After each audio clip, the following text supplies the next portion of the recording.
Hello football fan, আর কিছুদিন পরেই শুরু হতে যাচ্ছে আমাদের সবার প্রিয় ফিফা ওয়ার্ল্ড কাপ।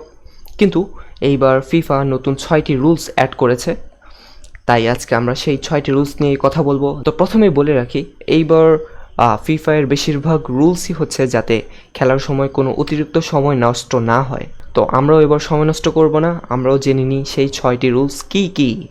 1. গোলকিপারের 8 সেকেন্ড সময়। কোনো একজন গোলকিপার 8 সেকেন্ডের বেশি বল হাতে নিয়ে রাখতে পারবেন না, আর যদি রাখেন তাহলে প্রতিপক্ষ একটি কর্নার কিক পেয়ে যাবে। রেফারি শেষ 5 সেকেন্ড তিনি হাতে গণনা করে দেখাবেন। পূর্বে এটি 6 সেকেন্ড নিয়ম থাকলেও এটি তেমন ব্যবহার করাই হতো না। 2. ভিএআর এর ক্ষমতা বৃদ্ধি। ভিএআর হচ্ছে এমন একটি প্রযুক্তি যা কোনো ভুল কর্নার, গোল, কিক সিদ্ধান্ত সংশোধনে সাহায্য করতে পারে এবং নির্দিষ্ট পরিস্থিতিতে দ্বিতীয় হলুদ কার্ডের ঘটনাও রিভিউয়ের জন্য রেফারিকে জানাতে পারে। 3. রেফারির সিদ্ধান্ত ঘোষণা।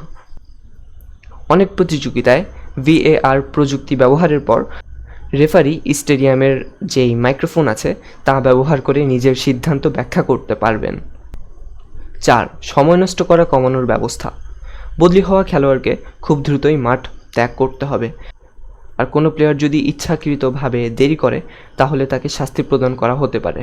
5. চিকিৎসা নেওয়ার সঠিক নিয়মে পরিবর্তন। আমরা পূর্বে দেখেছি কোনো একটি খেলোয়াড়ের যদি কোনো চিকিৎসা নেওয়ার প্রয়োজন পড়ে তাহলে তাকে মাঠের মধ্যেই চিকিৎসা দেওয়া হয়, কিন্তু এতে কিছু সময় নষ্ট হয়। কিন্তু এবার ফিফা তা একদমই চায় না, তাই যে প্লেয়ারের চিকিৎসা প্রয়োজন তাকে মাঠের বাইরে নিয়ে যাওয়া হবে, এরপর তাকে চিকিৎসা প্রদান করা হবে।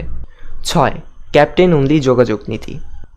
রেফারির সঙ্গে বিতর্ক বা ব্যাখ্যার সময় শুধু ক্যাপ্টেনের সাথে রেফারি কথা বলবেন। পূর্বে আমরা দেখতাম যখন কোনো সিদ্ধান্ত গ্রহণ করা হচ্ছে তখন প্লেয়াররা সবাই মিলে ঘিরে ধরতো রেফারিকে, তো এবার আর সেটা হচ্ছে না। তো আমি মনে করি এই রুলসগুলো ভালো। আপনার কি মনে হয়? কমেন্ট করে জানাবেন কিন্তু।